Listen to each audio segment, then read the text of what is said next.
kagaya ko, maraming Pinoy ang sobrang dismayado sa naging performance ng Gilas Pilipinas sa FIBA World Cup. 4-0 na ang standing ng Gilas at mukhang wala nang pag-asang makapasok pa sa Paris Olympics. Ngunit kulelat man ng Gilas, hindi pwedeng ikaila ang tapang at puso nila na hindi nagpatinag at talagang lumaban hanggang sa dulo. Napakalaking pressure lumaban para sa bayan sa international competition. Ikaw ba sa tingin mo makakapasok ka sa national team? Puro kakuda eh.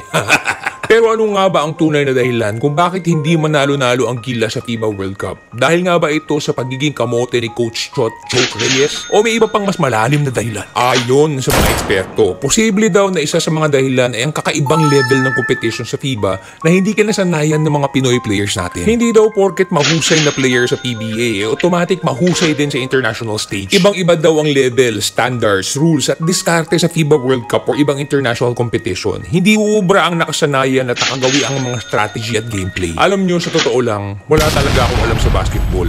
Nakikisakay lang ako dahil usong-uso ngayon dahil nga tayo ang host country ng FIBA.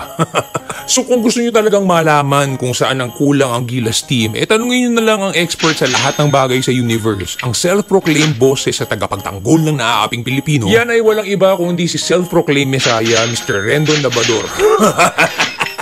Pwede.